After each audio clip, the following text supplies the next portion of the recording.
Alright, welcome back to another Two Brother Productions. Now we have a K&N air filter, right? So I already went through the liberty of putting it in there. However, this guy wasn't that bad at all. This is the one that you saw in the first video. It's this one. It's like literally the same one. What mileage I put this in? I'm thinking about 70 something, 80 something thousand miles. The car currently has 98,000 miles. So what's it gonna look like, right?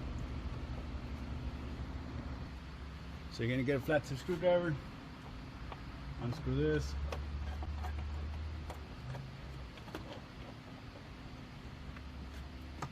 pull that out, and the clips, pull it back, same back here, pull that guy back, and then this. Now we have this guy, right?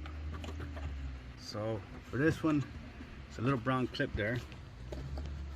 You have to watch my own videos so I can remember how to do this.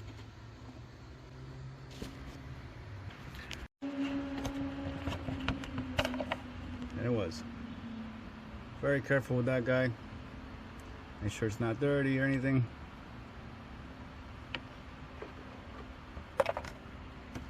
Now here's the K&N air filter.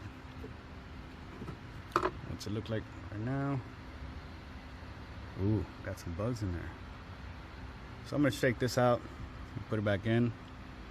But this one's still good. Now, is it better gas mileage? That's what everybody wants to know. Really? I don't know.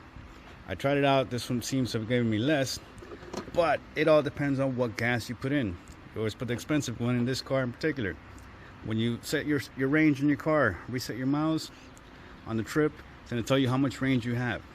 Then drive it, see how much range is left, and then swap them. Do the same thing, same gas station, same gas, same pump, because they're all different. Not all gas stations are the same. Some expensive gas is not even expensive. The car tells me it's got a like minimal range off of that tank, so you can't really believe everything you see in the gas station. Apparently that's a thing now. And we're gonna just clean this out, and I'm still keeping this guy. I'll probably clean it out at some point. It's still good, you know. I'm not driving through a desert, so shouldn't be that bad, or a lot of gravel or anything. Now, what's the part number for this? Part number for the K&N is this guy. That's your part number. So cleaning that up, putting it back in. All right, so just an air compressor, blow it out. Just bugs, nothing really in there. Does it protect more than this one? I don't know. It's got the blades are pretty similar, just they're wrapped in metal. You know, so yeah, it should be good. You know, metal keeps it intact, doesn't let it rip apart so quick. Yeah, could be. So let's put it back in. Now we're gonna go with the box. You're gonna put back in first. Make sure your filter is lined up correctly.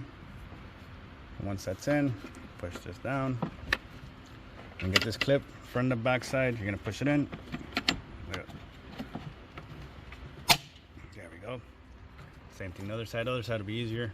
2 hands is great too, but I think we can do it. Come on, guy. Let's go.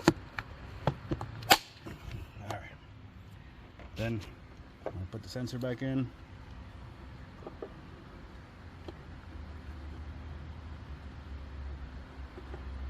you go. Slide it in. That clicks in. Put this back on. So much easier with 2 hands. You know that? There you go. Still doable. Not my first YouTube video with 1 hand. Then tighten this guy up. Make sure it doesn't move. And that is it. So how I clean the blades in that one, just got the screwdriver, clean it out. If you have air compressor, get air compressor, get some air, put some air through it, clean them out. It's probably reusable. I don't know. I'm pretty sure everybody's gonna suggest not to, but probably could. Who knows? Even though I still like the quality of the K&N with the whole metal shield and stuff. That seems to add some protection, keeps the fins from just breaking up. These feel, I don't know. There you have it, my friends. Now it's K&N filter. So is K&N really the world's best air filter? Is it? Now, as far as the build quality, you know, the little metal mesh and all that stuff going on, yeah, it's pretty awesome right there. I do like that. As far as increasing the horsepower, more air comes in. You think you have more horsepower, so you're gonna gas it more. Therefore, you're gonna lose fuel. That's just what happens when you think you got more power. Oh, let me give it gas. And yeah, you're gonna be eating up the gas. So the gas station is important as well. Where you put your gas, what gas you use, all that stuff makes a difference with all these things. And if your car is giving you performance, more performance, like it's supposed to do, right? Your range is going to go up higher. Now that means the car is running at its optimal, whatever whatever jazz is going on in there. It says optimal setting, so it's going to give you more range. That means more power, of course, in this car. But you step on that gas, that range is going to go down even further than what it was before, because you get to enjoy the power. So yeah, and it's a lifetime product, reusable, washable. Can't really do that with the other one. The blades will get all jacked up, so that wouldn't work out too well. However, this one does. And yeah, I've used these before. It's a pretty good addition. I do see like the response in the car has, I don't know if it's a perceived more power or not. It's got a lot of kick to it on its own anyways. You know, this thing will get away from you. If you give it just the right amount of gas and the right amount of whatever goes on that wizardry in there, this thing will snap your neck back pretty good. And it's only a 4-cylinder, tiny little engine. But I do recommend it. It's still a good car. It's 98,840 miles. And all I've changed is the 2 air filters in here. That's your windshield wiper fluid. I've used the distilled water or the Rain-X bug remover, whatever, liquid, that one. Other than that, nothing else. Oil changes, nothing else. Once in a while, get the hose and wash out the engine bay. You know, get all this dust off of here. But this car's giving me no issues. The front brakes are still the same. That's a video coming up.